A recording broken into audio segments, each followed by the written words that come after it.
चलिए आइए बच्चों स्टार्ट करते हैं। ऑनलाइन वाले बच्चों कंफर्म करें, volume clear, screen visible. Yes. चलिए, तो बच्चों डिसोल्यूशन का चैप्टर चल रहा था, इसके अंदर हमने कुछ पेंडिंग में रखा था ना, आज कंप्लीट करते हैं कुछ और टॉपिक्स भी। अच्छा, करंट अकाउंट बैलेंसेस का वर्कमैन कॉम्पनसेशन, आइए इसी से शुरुआत करते हैं। तो हेडिंग डालिए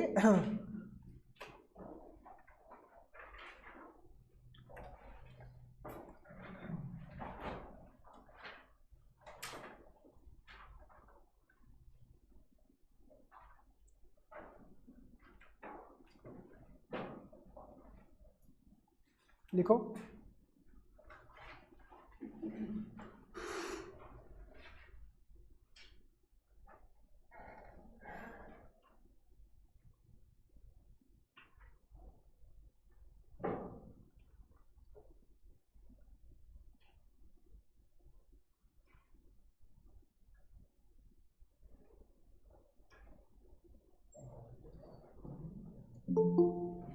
ये कौन आ गया?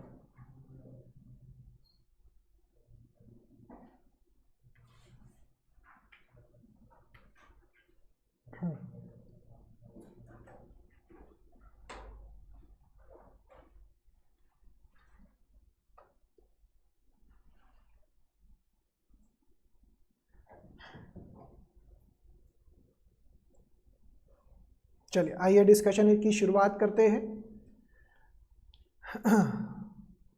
बच्चों लास्ट क्लास के अंदर हमने डिसोल्यूशन का कॉन्सेप्ट आगे लेकर गए थे, क्या क्या डिस्कशन कर चुके हैं, आइए इसको पिकअप करना शुरू करते हैं। इसके अंदर काफ़ी सारी चीज़ें मैंने बुक में से मार्क करवाई थी। अल्टीमेटली ओवरव्यू लीजिएगा कि डिसोल्यूशन ऑफ फर्म मतलब बिजनेस बंद करने जा रहे हैं। कितने अकाउंट बनते थे? 5। Realisation, loan from partner, loan to partner, 2 तो अकाउंट वो हो गए, कैपिटल अकाउंट्स और कैश या बैंक। फिर हमने रियलाइजेशन को डिटेल में लेकर गए थे। सारे एसेट्स, जितने भी बैलेंस शीट में एसेट आ रहे बच्चों, सारे एसेट ट्रांसफर होते हैं कहाँ? रियलाइजेशन में। क्या ये सही स्टेटमेंट है? क्या कोई एक्सेप्शन होते हैं इसके?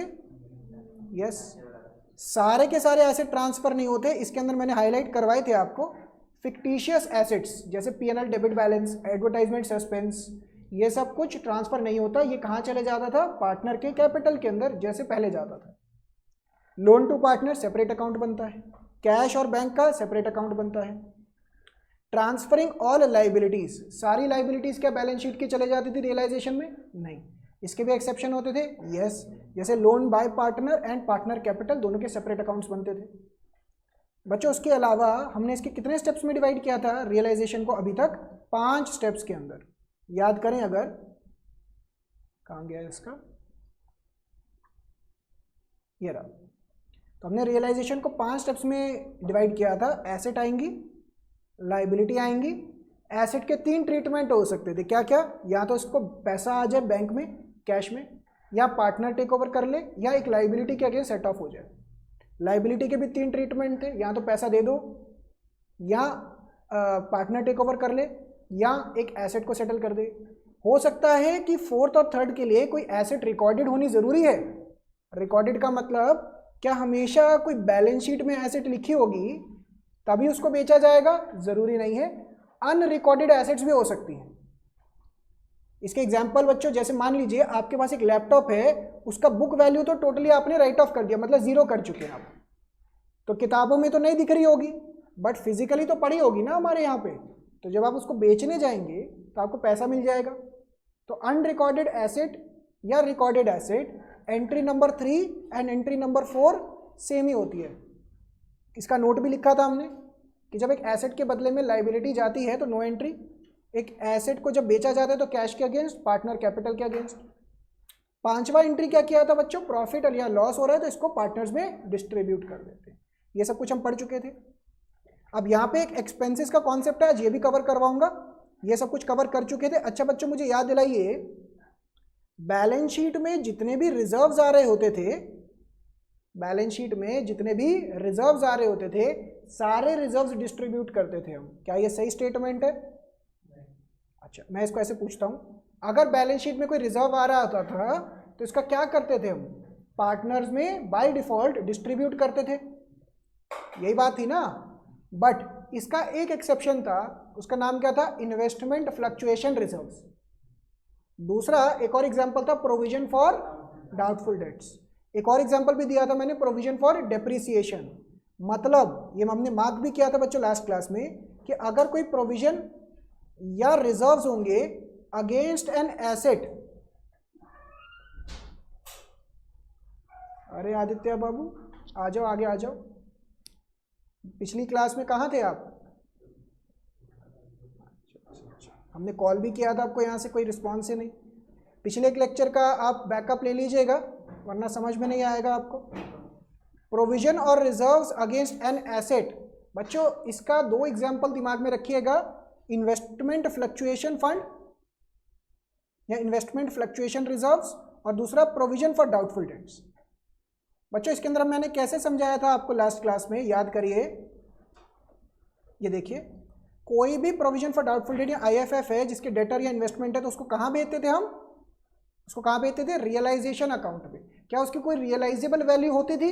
नहीं। तो ये एक्सेप्शंस आपको ध्यान में रखने हैं बच्चों। कोई फिक्टिशियस एसेट है, इसको कहाँ राइट ऑफ करते थे? राइट ऑफ करके कहाँ चले जाता था? ये पार्टनर के कैपिटल के अंदर। अच्छा ये पेंडिंग में था, आज निपटा देंगे इसको, ये भी पेंडिंग में, इसको भी निपटा देंगे। लाइबिलिटी को तो पे ऑफ। ये याद करिए बच्चों ये सारे points.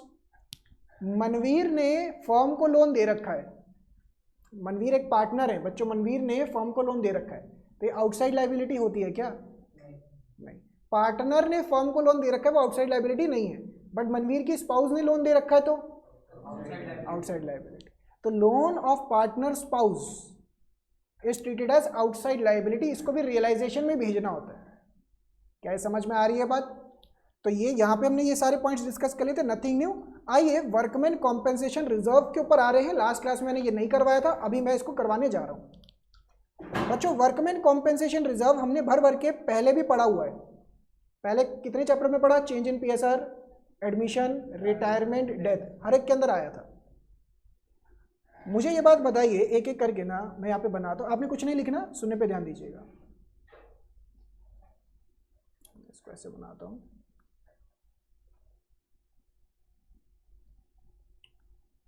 Realisation account,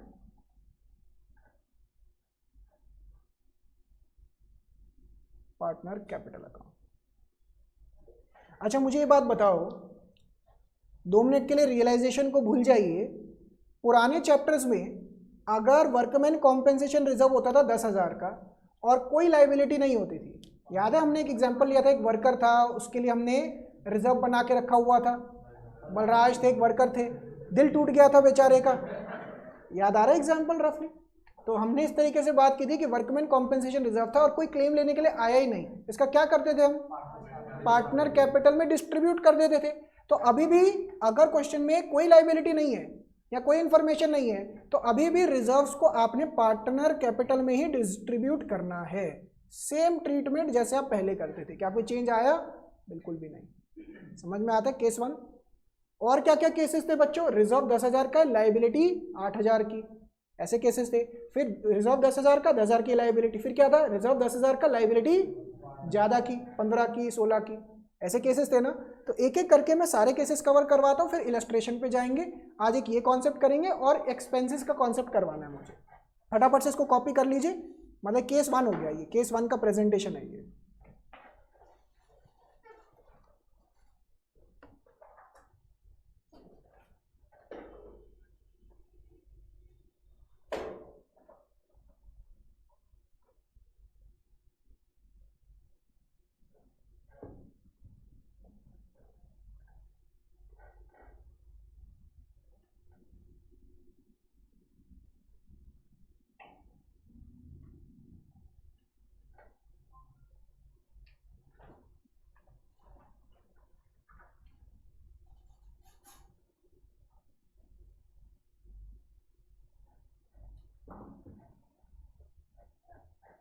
done.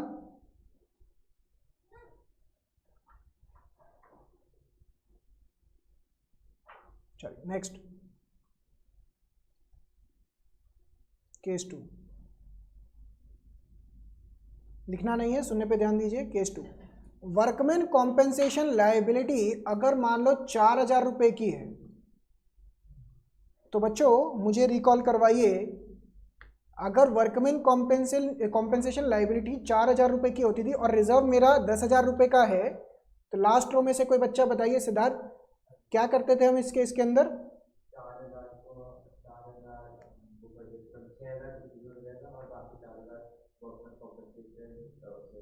Liability में रिवैल्यूएशन, सॉरी रिजर्व्स है तो रिजर्व्स के थ्रू क्रिएट हो जाता था।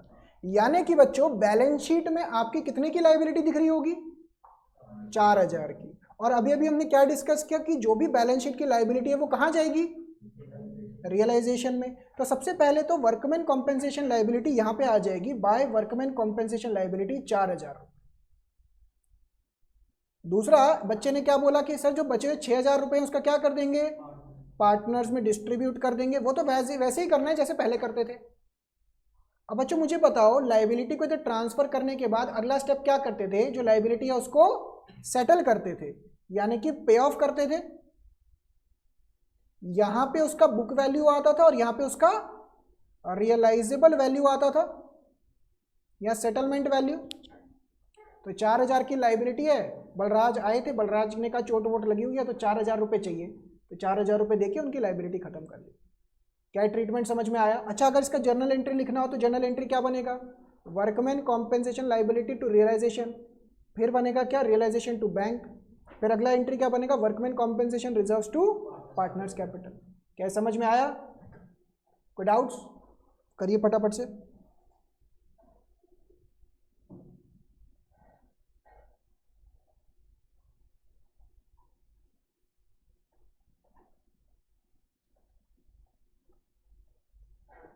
ये आएगा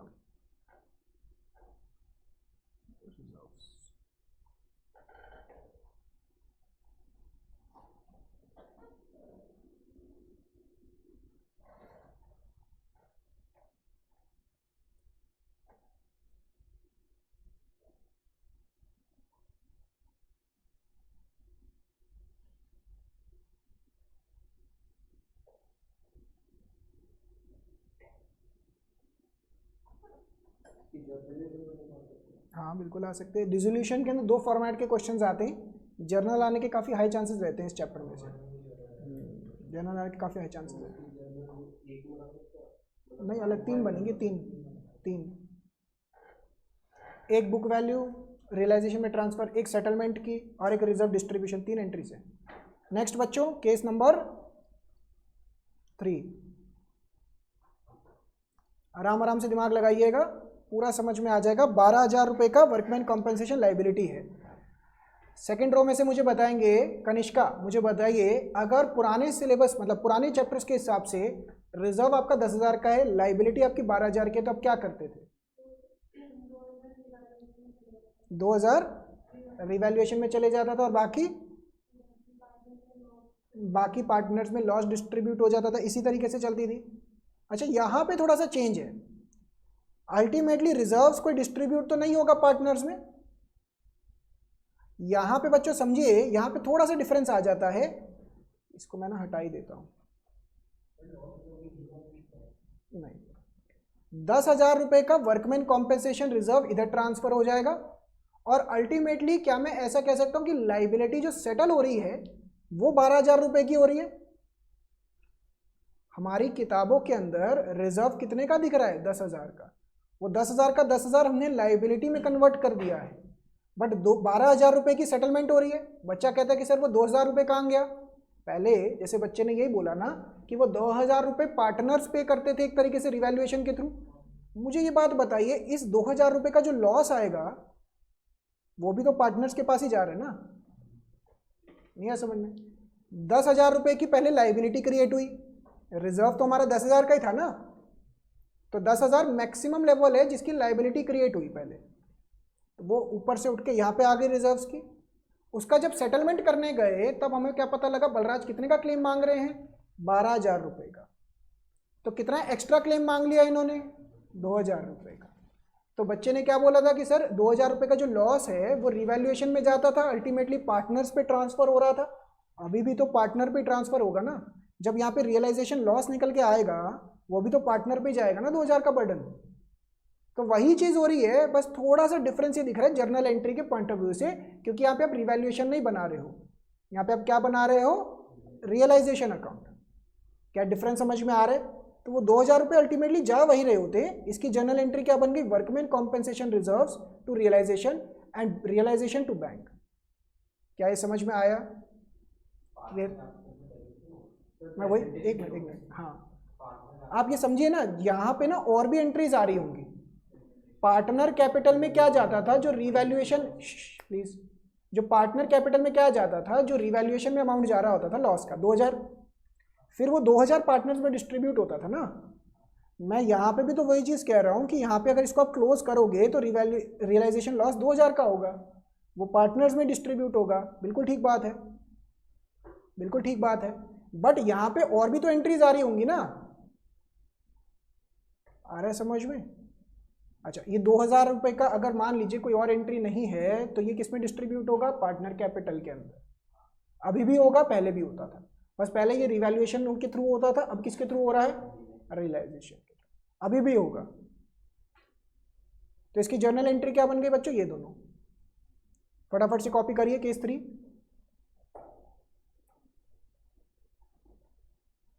फटाफट से कॉपी करिए केस 3।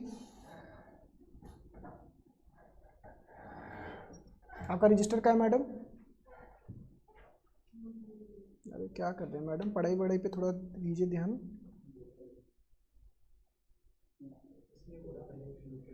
हाँ, फिर तो आपका बहुत कुछ लिखना पड़ जाएगा। आइए स्टार्ट करें। अब बच्चों ये रहा इलस्ट्रेशन नंबर 4 मेरी बुक के अंदर, ये हो गया कॉपी। इलस्ट्रेशन नंबर 4 मेरी बुक के अंदर ध्यान से देखिए। Shiv and Mohan were partners sharing profits in the ratio of 3:2. Give journal entries under the following situation at the time of dissolution of the firm. Workman compensation reserve in the balance sheet was 75,000. ऐसा करिए, ऐसे पूछते हैं। आपके पास तीनों case बने हुए हैं ना, आपको बस ये बताना है केस 1 है, 2 है या 3 है, ठीक है ना। तो वर्कमैन कॉम्पेंसेशन रिजर्व 75,000 है और कोई इंफॉर्मेशन नहीं है, तो केस नंबर 1 बनेगा सीधा। वर्कमैन कॉम्पेंसेशन राइट ऑफ किसमें, पार्टनर्स कैपिटल के अंदर। साथ साथ में देखते जाइएगा। Workman compensation reserve to old part, मतलब जो भी पार्टनर्स हैं in the ratio. Next, workman compensation reserve 60,000 है, लाइबिलिटी 35,000 की। केस कौन सा है मनवीर, 2। तो जर्नल एंट्रीज क्या होंगी मनवीर,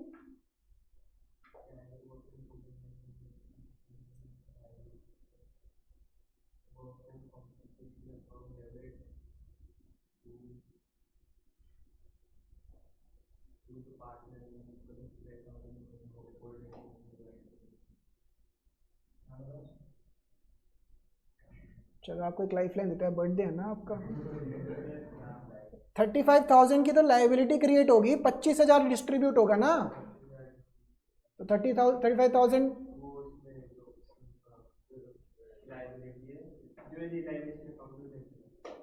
चलो सेकंड रो, कोई जर्नल एंट्रीज नहीं। अच्छा केस 2 है, इतना समझ में आ रहा है सबको। केस 2 के अंदर हमने क्या क्या किया था, केस 2 इधर रिकॉल करिए, रियलाइजेशन हो गया और ये क्या हो गया, कैपिटल। तो सबसे पहले हमने क्या किया था, बाय वर्कमैन कॉम्पेंसेशन रिजर्व 35,000 का, फिर टू बैंक किया था, उसका सेटलमेंट किया कितने का, 35,000 का, और बाकी 25,000 का हमने डिस्ट्रीब्यूट कर दिया। अब इसकी जर्नल एंट्रीज लिखनी है बच्चों, बोलिए। अब वो तो अब मैंने बता दिया ना, मतलब ये समझ में आया आपको। Workman compensation reserve to realisation 35,000, 25,000 रुपये डिस्ट्रीब्यूट हो गया और बाकी 35,000 रुपये इसका रियलाइजेशन हो गया। आप ऐसा भी कर सकते हैं, सीक्वेंस थोड़ा डिफरेंट फॉलो कर सकते हो, कोई दिक्कत नहीं है। क्या कोई डाउट्स? नेक्स्ट प्लीज इधर फोकस करिए, जल्दबाजी मत करिए, इलस्ट्रेशन ही है। Workman compensation reserve 60,000, liability 75,000, case number 3 हो गया। तो केस नंबर 3 के हिसाब से बच्चों क्या होगा, 2 एंट्री होगा। पहला एंट्री WCR टू रियलाइजेशन, दूसरा realisation to bank. WCR to realisation 60,000 और realisation to bank.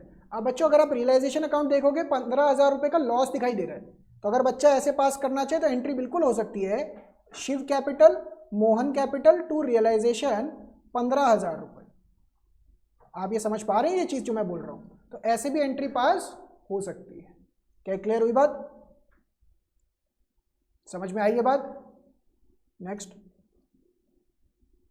Workman compensation reserve 60,000, liability 60,000। सबसे आसान, इसको आप केस 1, 2 या 3 कौन सा डलेगा?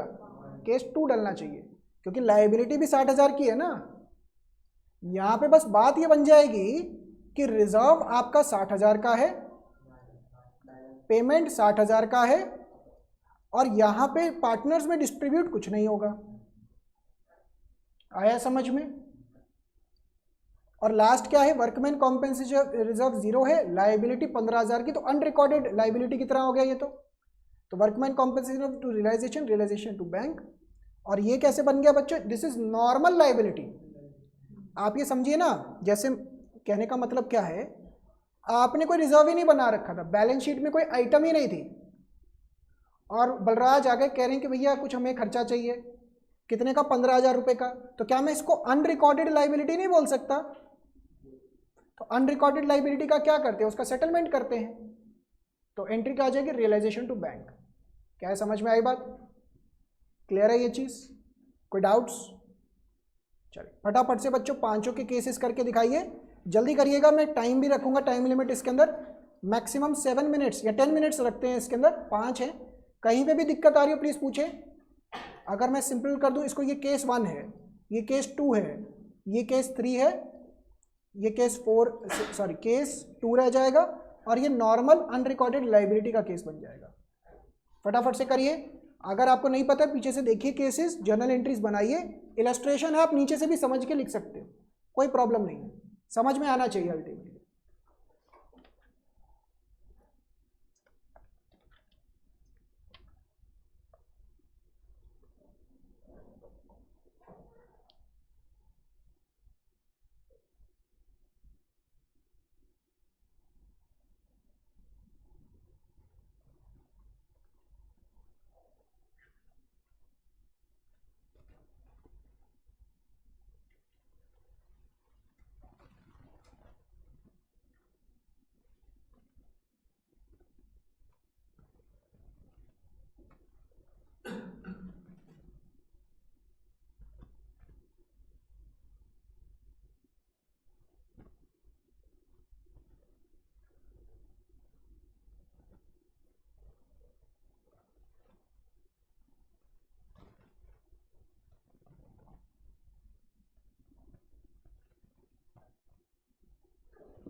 मैक्स 10 मिनट है।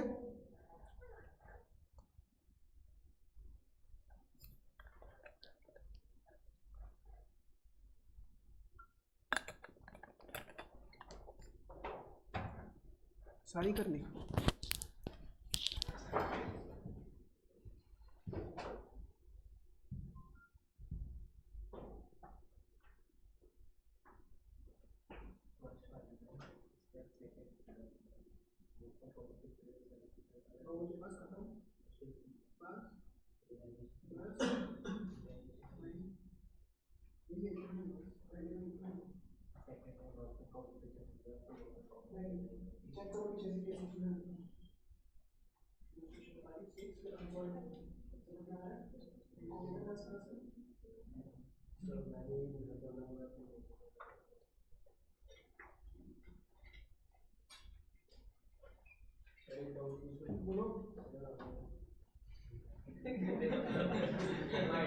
बोलो बोलो कौन सा केस है? मतलब केस में नहीं है कि जज एंट्री ये नहीं कराओगे फिर WCR ऑर्गेनाइजेशन टू पार्टनर्स करता है एक ही में कौन सी वाली?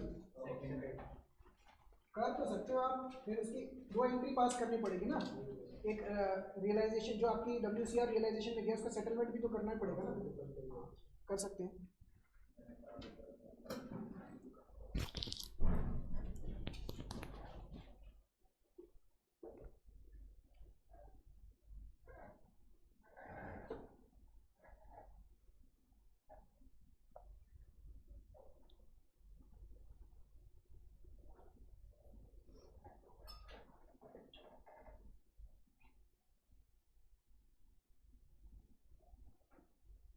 चलिए स्टार्ट करें, वी हैव ऐसे टाइम। नीचे सोल्यूशन गिवन है, आप बुक्स रेफर कर सकते हैं, कोई दिक्कत नहीं है, मर्जी आपका। हो गया, वेरी गुड। ऑनलाइन वाले बच्चों बताएं, समझ में आ रहा है ये? Yes sir.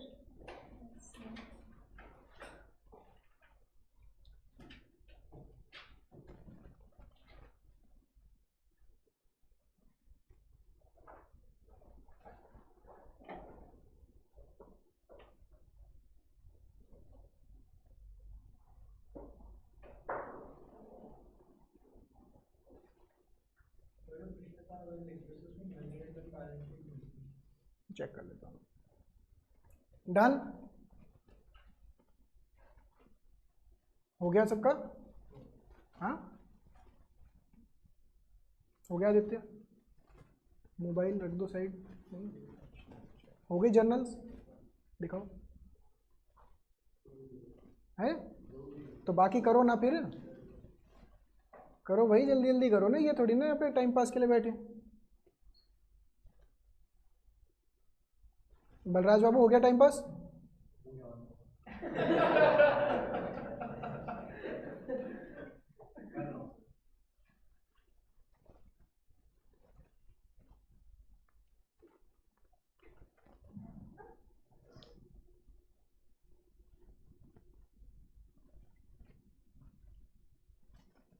चलिए बस 1 मिनट और दे रहा हूँ मैं, क्लोज करिए इसको फटाफट से, बाकी सब बच्चों का हो चुका है।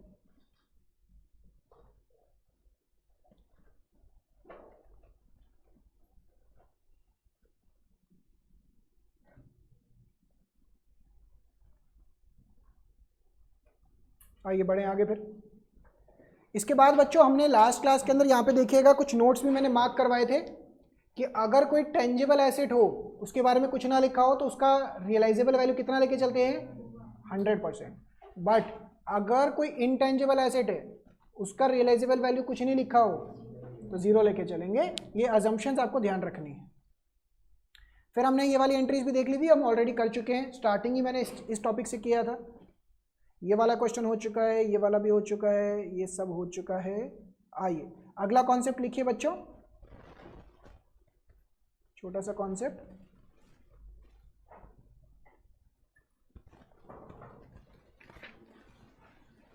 Realisation expenses.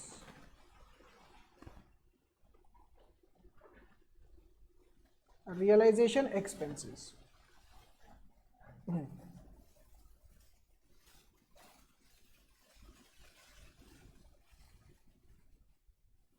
लिखो।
आइए स्टार्ट करें बच्चों। रियलाइजेशन एक्सपेंसेस के टोटल 5 केस होते हैं। रियलाइजेशन एक्सपेंसेस का मतलब क्या हो गया कि ये जो आप फॉर्म डिसॉल्व करने की बात कर रहे हैं, एसेट को बेचेंगे, उससे पैसा आएगा, उस पैसे को क्या करेंगे, लाइबिलिटीज़ को पे ऑफ करेंगे, इस सारे प्रोसेस में खर्चा लगता है। जैसे आप बिल्डिंग कह रहे हो, मैं बिल्डिंग बेचनी है 1 करोड़ रुपए की, उसका वैल्यूएशन करवाना पड़ेगा, फिर जब बेचेंगे तो ब्रोकर का खर्चा लगेगा एंड सो ऑन। तो रियलाइजेशन यानी कि बेचने में, मतलब सेटल डाउन करने में भी खर्चे लगते हैं। अब खर्चे का बर्डन कौन उठाएगा, इस चीज की बात चल रही है। आइए इसको समझते हैं।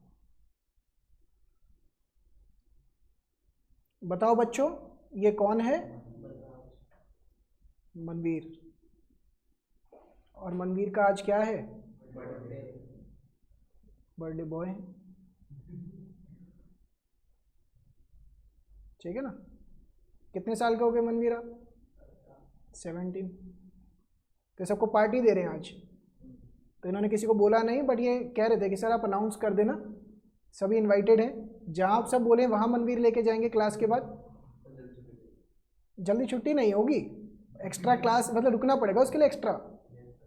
तो मनवीर क्या कह रहे हैं? मनवीर का मुझे ये बात बताओ, बर्थडे है और आप सभी को बुलाते हैं, इन्होंने फॉर एग्जाम्पल सबको बुलाया, तो पार्टी वार्टी करेंगे, बिल आएगा, तो बिल कौन भरेगा? ऑब्वियस ही बात है भाई, मनवीर। इसके अंदर कहने की बात ही नहीं है। मतलब ये बात हुई कि मनवीर की पार्टी और मनवीर ही बिल भर रहे हैं। क्या सही बात है? यूजुअली यही होता है। तो पहला केस क्या बनता है? Realisation expenses are borne and paid by the firm. ऐसा समझ लीजिए हमारे एग्जांपल में मनवीर क्या है? फर्म। तो अगर फर्म पार्टी दे रही है तो फर्म को ही बिल भरना पड़ेगा। भैया पार्टी कौन दे रहा है? बॉर्न। बॉर्न का मतलब बर्डन किसके सर है? मनवीर के सर पे, क्योंकि मनवीर अपने बर्थडे सेलिब्रेट कर रहे हैं। स्वीट 17 के हो गए, स्वीट 17 हो गए। समझ रहे हैं ये चीज?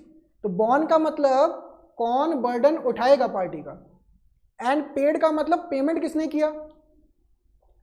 तो जब भी born and paid by the firm है तो रियलाइजेशन टू कैश, यानी कि जब आप रियलाइजेशन करवा रहे होंगे ना, एसेट वैसेट बेच रहे होंगे, तो आपके पास जो कैश आ रखा होगा उसमें से आपने ये खर्चे भी ऐसे लिख दिए होंगे टू कैश करके। तो मनवीर क्या कर रहे हैं बच्चों? पार्टी मनवीर दे रहे हैं और बिल भी कौन भर रहा है? मनवीर भर रहे हैं। क्या यहां तक समझ में आया?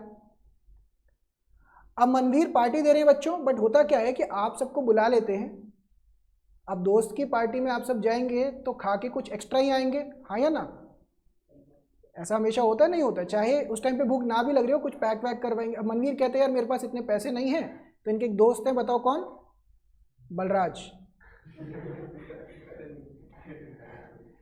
बलराज को कहते हैं यार तू ना ऐसा कर भाई, मैं तेरे को ना बाद में दे दूंगा, देख पार्टी मेरी है, तेरे को मैं बाद में पैसे दे दूंगा, अभी के लिए तू भर दे पैसे। क्या ये पॉसिबल है? बिल्कुल होता ही है ऐसा। मैं देखता हूँ सैटरडे के सैटरडे आप सभी पिज्ज़ा मंगवाते हैं, पर ऐसा होता है ना कि किसी के पास पैसे शॉर्ट पड़ गए तो दूसरा बंदा भर रहा होता है, कभी कुछ चल रहा होता है, कभी कुछ। बट एनीवेज, इधर वापस एग्जाम्पल पे फोकस रखिएगा। पार्टी किसकी चल रही है बच्चों? मनवीर की। बट इस बारी बिल किसने भरा है? बलराज ने। और यहाँ पे ये समझिए बलराज है पार्टनर। मैंने इसके साथ साथ में टर्मिनोलॉजीज दे रहा हूँ। तो बच्चों पार्टी किसकी है? फर्म की। बर्डन किसके सर पे है? फर्म के सर पे। बट बिल किसने भर दिया है फिलहाल के लिए? बलराज, यानी कि पार्टनर।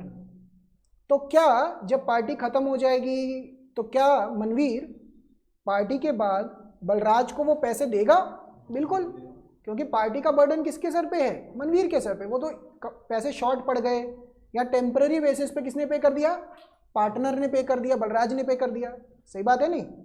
तो सेकंड वर्डिंग पिकअप करिए, when realisation expenses are borne. किसके सर पे पार्टी चल रही है? मनवीर के सर पे। तो it is to be borne, liability है किसके सर? फर्म के सर पे, मनवीर के सर पे। बस अभी वो पैसे नहीं दे पा रहे, क्योंकि कई बारी क्या होता है, जैसे मान लीजिए अगेन फर्म के एसेट्स वगैरह बेच रहे हो, ठीक है ना। अब पार्टनर गया होता है फर्म एसेट्स बेचने के लिए, लैपटॉप बेच रहा है, कभी बिल्डिंग बेचने पे, कभी कुछ। वो बार बार फर्म में फ़ोन लगा के थोड़ी ना बोलता रहेगा यार इसको यूपीआई कर दे, उसको यूपीआई कर दे। वो टोटल ला के पहले खर्चा कर देगा, फिर फर्म को बोलेगा कि भैया मेरा इतना खर्चा हो गया। लॉजिकली बात समझ में आ रही है? तो when the realisation expenses are borne by the firm, भैया पार्टी का बर्डन किसके सर? मनवीर के सर, बट पेड बाय पार्टनर, यानी कि बलराज ने टेम्परेरी पेमेंट कर दिया है। तो रियलाइजेशन अकाउंट के डेबिट साइड पे ही आएगा, बस यहाँ पे कैश के थ्रू। अभी मैं फर्म हूं, अगर मेरी जेब से कैश गया क्या? नहीं, बट मेरे को किसको पेमेंट करना है? बलराज को। तो मैं टू कंसर्न्ड पार्टनर कैपिटल कर दूंगा, यानी कि मैं बलराज का कैपिटल बढ़ा दूंगा। मैं कहूंगा बलराज लास्ट में जब एक बार सेटल हो जाता है ना, फिर आपका हिसाब भी कर देंगे। क्या दोनों एंट्री में फर्क समझ में आया? क्लियर हुआ? कोई डाउट्स? अब तीसरे में क्या है बच्चों, मान लो बलराज यानी कि पार्टनर की पार्टी है। किसकी पार्टी है? बलराज की। बलराज अगर मान लो पास हो जाते हैं तो पार्टी देंगे सबको, बिल्कुल देंगे।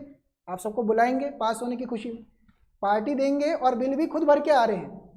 तो क्या इस मामले में मनवीर को यानी कि फर्म को कोई लेना देना है? नहीं भाई, दूसरे बंदे के सर पे बर्डन है, दूसरा बंदा बिल भर रहा है, मुझे क्या लेना देना। कहने का मतलब ध्यान से पिकअप करिएगा, when realisation expenses are borne and paid by the same partner, भैया बर्डन किसके सर पे है खर्चा करने का? पार्टनर के सर, और पार्टनर ही बिल भर रहा है, भाई मुझे क्या टेंशन, दूसरे की पार्टी में जाओ खा के आ जाओ। सही बात है नहीं है? तो पहले 3 केस समझ में आए? पहले 3 केस में कोई डाउट्स? क्लियर हुआ? बॉन्ड का मतलब क्या है? किसके सर पे टेंशन है और उसका पेमेंट कौन कर रहा है? जिससे सर पे टेंशन है अल्टीमेटली पेमेंट उसी की जेब से जाना है। कैसे जाएगा वो चीज़ के 3 केस कवर हुए। कोई डाउट्स? क्लियर हुआ? चौथा केस लिखिए।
दोबारा से बच्चों, कितने केस है टोटल? 5। पहला केस, मनवीर की पार्टी, मनवीर बिल भर रहा है। फर्म की पार्टी, फर्म बिल भर रही है, तो एंट्री क्या होगी? Realisation to cash. Second case, Manveer की पार्टी, बिल भर रहा है बलराज, फर्म का बर्डन बट भर रहा है पार्टनर, तो realisation to concern partner capital. Balraj की पार्टी, बलराज भर रहे बिल, पार्टनर की लायबिलिटी, पार्टनर बिल भर रहा है। भाई फर्म को कोई लेना देना नहीं, करते रहे जो करना है। चौथा केस अभी अलग से डिस्कस करूंगा, थोड़ी सी लैंग्वेज इसकी समझानी पड़ेगी। 5वां केस, बच्चों बलराज अपनी पार्टी दे रहे हैं पास होने की खुशी में, तो मुझे ये बात बताओ, क्या ये पॉसिबल है कि ये मनवीर को बोलें कि यार तू बिल भर दे?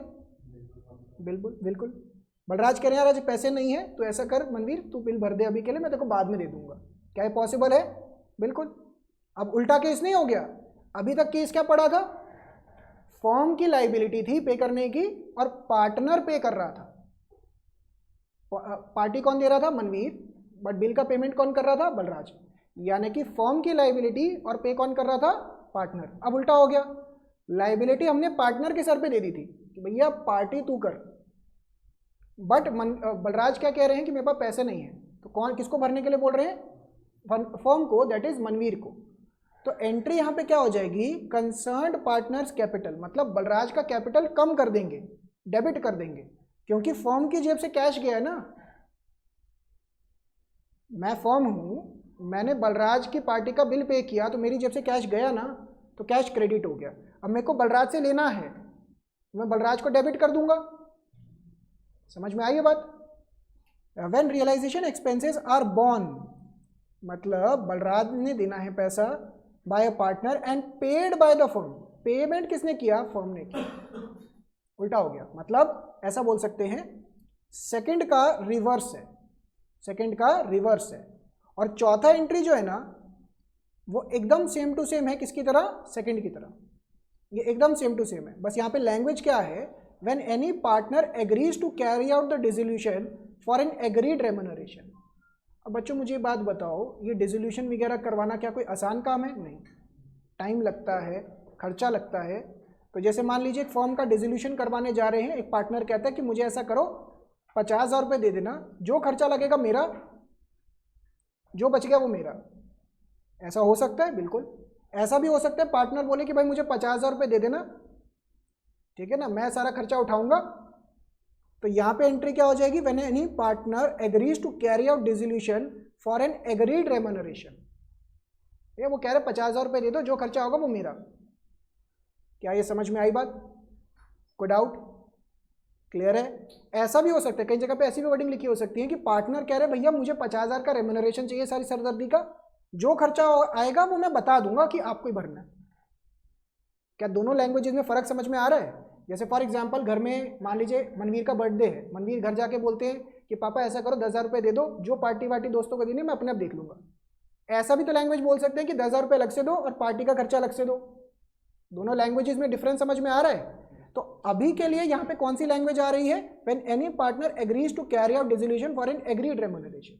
पार्टनर कह रहे कि भैया मुझे इतना पैसा दे दो, इंक्लूडिंग रियलाइजेशन एक्सपेंसेस, मैं सारा खर्चा बेयर कर लूंगा।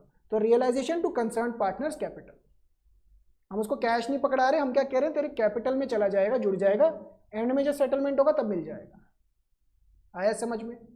कोई डाउट पांचों केस के अंदर? तो 1 से लेके बच्चों 5 तक केसेस हैं। आइए आपको बस इतना बताना है, ये आपकी ना बुक में भी, ये देखिए यहाँ पे सारे केसेस लिखे हुए हैं 7.13 मेरी बुक के अंदर, इसको टिक कर लीजिएगा, ये आपने डिटेल में स्टडी कर लिए हैं। इलस्ट्रेशन नंबर 8 है, आपको सिंपली इतना बताना है कौन सा केस है, 1, 2, 3, 4 या 5, बस एक एक करके शुरुआत करते हैं। सुहान बताइए, रियलाइजेशन एक्सपेंस 10,000 रुपये के हैं, ये तो केस 1 ही हो गया, इसमें तो कोई डाउट ही नहीं है भैया, केस 1 है ये सीधा सीधा। Realisation expenses 5,000 were paid by Taran a partner, second case हो गया, क्योंकि कुछ नहीं लिखा तो लाइबिलिटी किसकी बनती है? फर्म की। भाई मनवीर का बर्थडे है तो मनवीर ही पार्टी दे रहा होगा ना।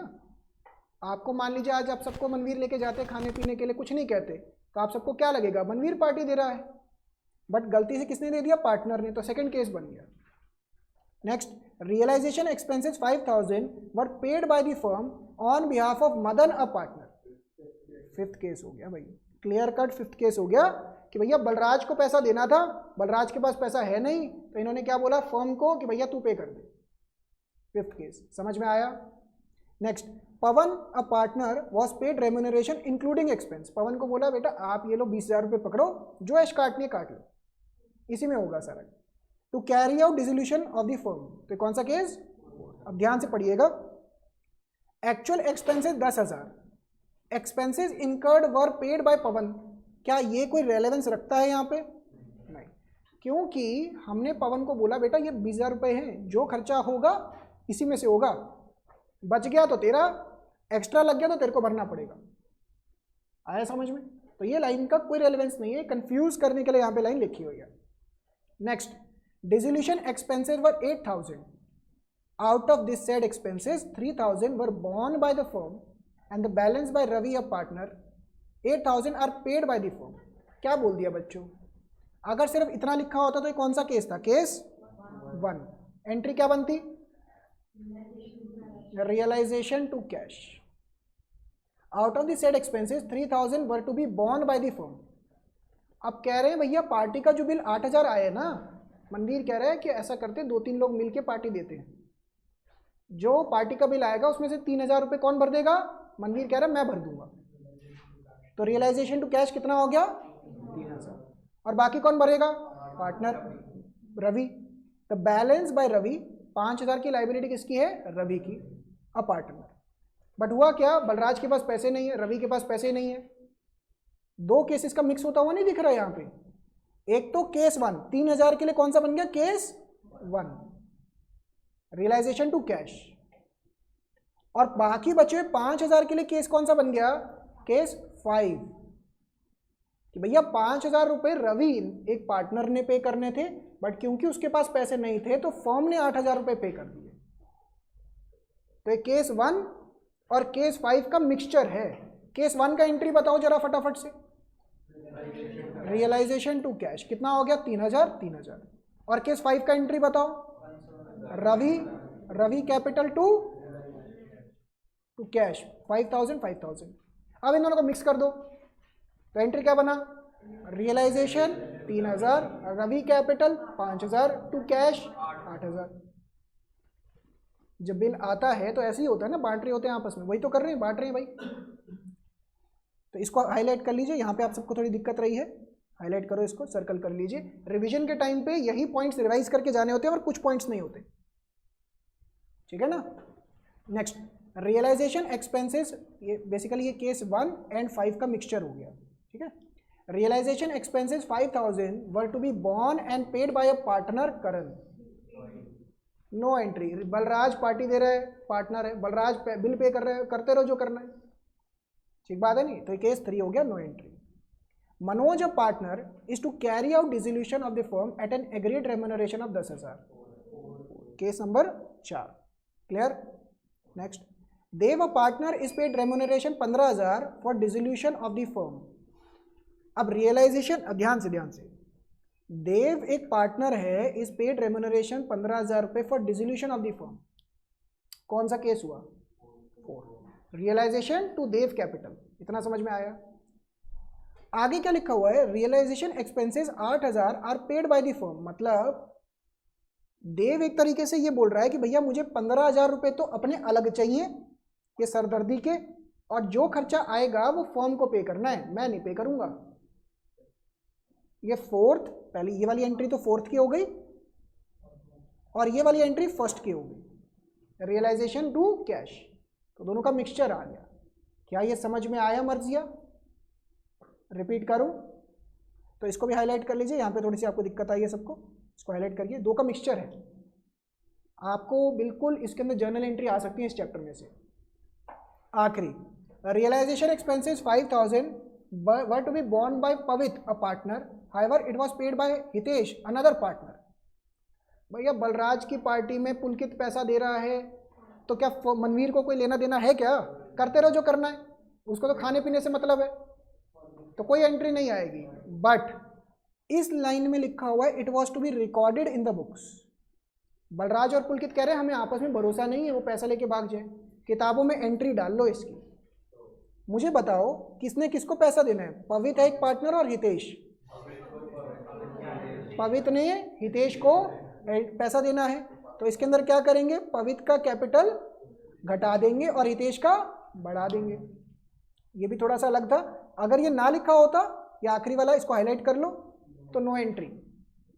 भैया बलराज की पार्टी में पुलकित जो मर्जी करें, दोनों को जो करना करते रहने दो, हमें तो पार्टी से मतलब है। सही बात है नहीं है? ये समझ में आए सारे केसेस?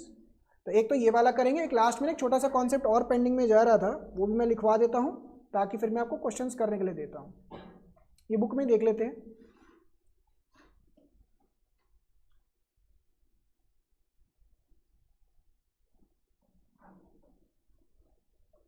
ये देखिए यहाँ पे ना हमने छोटे छोटे अकाउंट्स पेंडिंग में किए थे, छोटे छोटे जर्नल्स। ये पेज नंबर 7.5 पे है।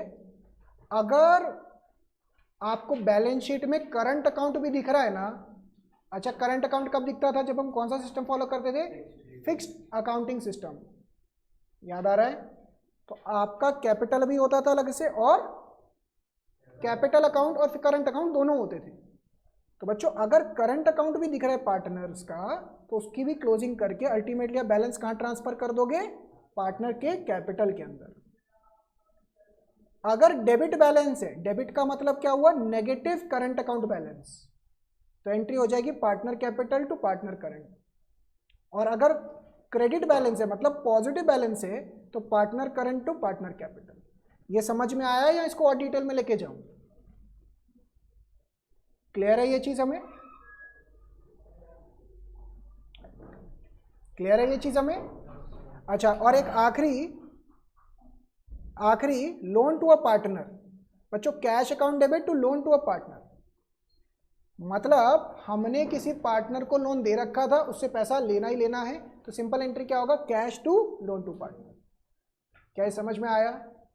तो ये दोनों छोटी छोटी एंट्रीज रह गई थी, उस टाइम पे मैंने नहीं समझाई थी क्योंकि लास्ट लेक्चर में ओवरलोड हो रहा था कॉन्सेप्ट्स के साथ, बट अभी आपको समझ में आना चाहिए। कोई डाउट्स है तो प्लीज पूछो। समझ में आता है ये? किसके अंदर? अगर वो है तो यस, वो भी देना पड़ेगा उसको। क्या है, समझ में आ रही है बात? कोई डाउट्स? क्लियर है यहां तक? फटाफट से इलस्ट्रेशन कौन सा था?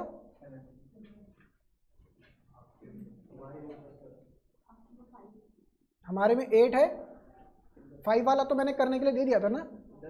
अभी आप 8 करेंगे, आपकी बुक के हिसाब से मैं कुछ और क्वेश्चंस भी देता हूँ, दीजिए। आज किसकी पार्टी है?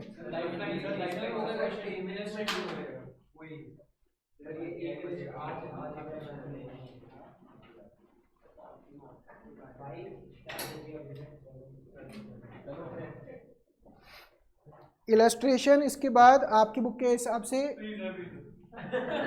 7, 8, 9, ये 3 इलस्ट्रेशन है, जल्दी से करके फिर जाइए। स्टार्ट करिए।